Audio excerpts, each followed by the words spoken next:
E a gente abre a edição de hoje do Jornal Jovem Pan indo a Brasília para falar sobre a polêmica medida provisória encaminhada pelo governo ao Congresso da reoneração da folha de pagamento.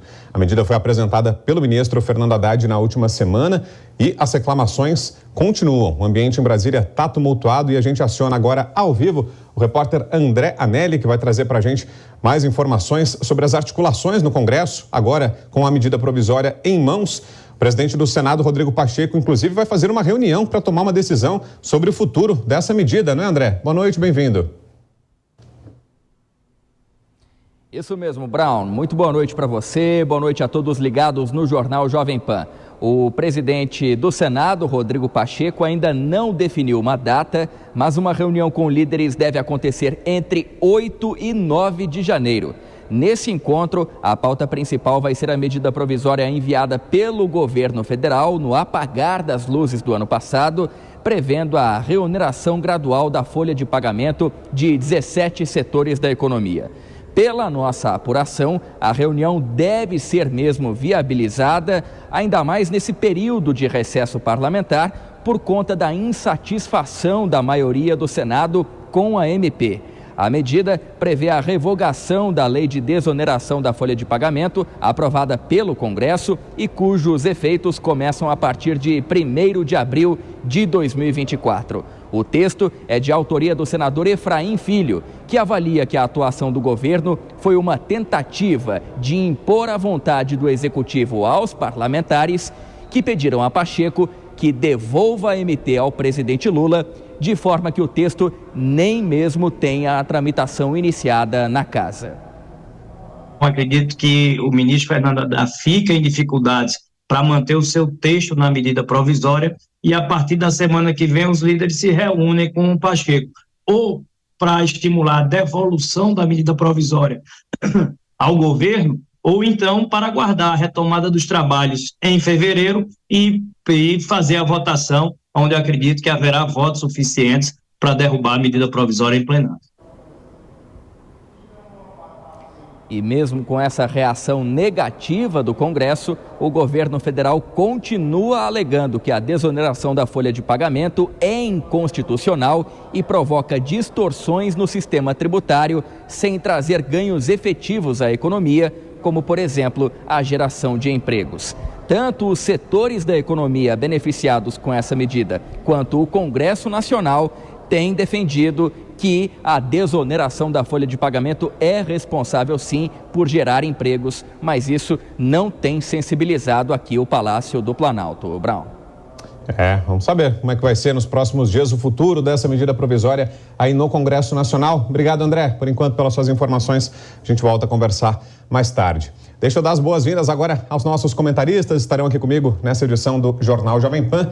O Nelson Kobayashi está aqui comigo no estúdio, no Rio de Janeiro, a Dora Kramer. Em primeiro lugar, uma saudação para vocês. Tudo bem, Koba? Boa noite. Muito boa noite, Vitor Brown. Um feliz ano novo para você nessa primeira oportunidade. Seja bem-vindo ao Jornal Jovem Pan. Obrigado. Boa noite para a Dora Kramer. Um feliz ano novo para ela também, para toda a nossa audiência. A gente já estava aqui no embalo, viu, Dora? A gente trabalhou nesses últimos dias do Réveillon, Koba e eu estávamos aqui com os motores aquecidos, mas você que está chegando aqui a programação pela primeira vez em 2024, né? Descansou nesses dias de ano novo, então acho que ainda valem os votos, né? Um ótimo 2024 para você. Fico feliz de estar por aqui contigo. Dora, boa noite.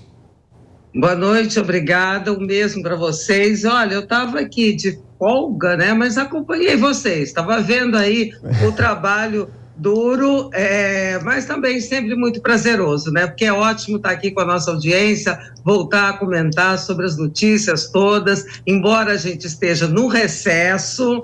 Já sei que você vai começar nos perguntando dúvidas, questões, colocando questões polêmicas, digamos assim. Pois é, e o noticiário a 1000 por hora, né, Dora? A gente tenta descansar, mas o noticiário não permite, né? Como você falou, imagino que não tenha desligado totalmente da tomada e o noticiário político continuou, mesmo nesses dias de virada de ano, efervescente. E agora com essa nova queda de braço, né, entre governo e Congresso Nacional em torno da medida provisória da reoneração. Será que tem ambiente, Dora, para que avance esse texto? Porque há poucas semanas, né, o Congresso aprovou justamente o contrário, né, a desoneração, tirando impostos desses 17 setores. Vem agora o governo tentando gradualmente colocar de novo essa tributação. Será que vai adiante, Dora?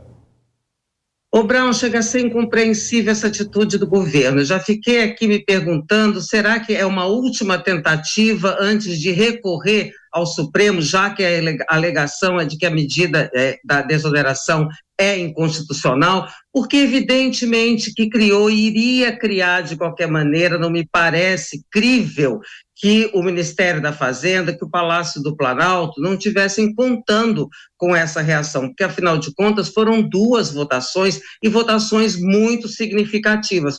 Uma para recompor a desoneração, para prorrogar a desoneração, e outra para derrubar o veto do presidente. Então, quando o presidente Pacheco, presidente do Senado, convoca uma reunião, diz que vai convocar uma reunião ainda no recesso, é porque ele não tem intenção de deixar o assunto esfriar, porque poderia, uma vez que ela vigora só até 1º de abril, poderia deixar esse período para que as coisas se acalmassem, para que houvesse algum tipo de negociação, mas não. Quando ele sabe que o ambiente está quente, que a reação é contrária, é muito forte, e convoca uma reunião, isso indica uma intenção de manter o assunto, a rejeição em cena, né? Então, eu acho que não fica bom de jeito nenhum para o governo, porque é como disse o deputado Efraim, ou vai haver uma decisão para uma devolução da medida, uma devolução ainda no recesso, a devolução já é uma coisa forte, é um ato forte, embora seja prerrogativa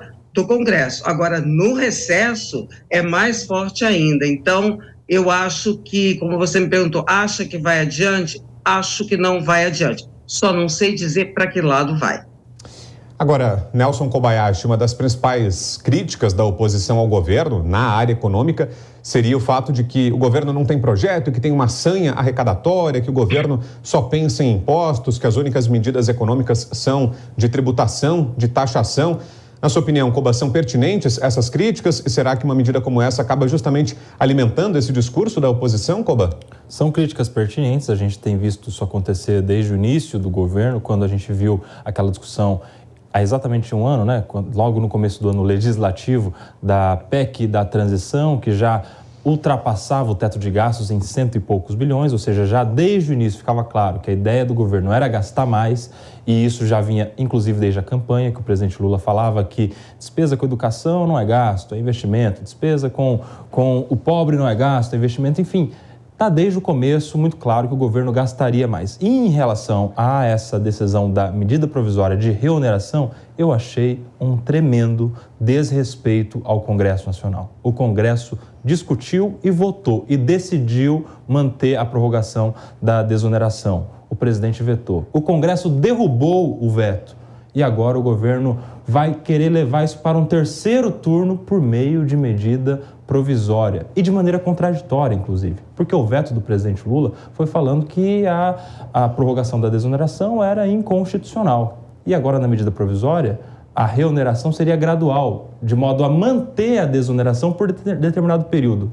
Como é que o mesmo governo que diz que a medida é inconstitucional decide manter por algum período algo que, na sua visão, é inconstitucional? É contradição e é um desafio ao Congresso Nacional que vai esticar a corda, aumentar a tensão já no início de 2024, antes mesmo do fim do recesso parlamentar.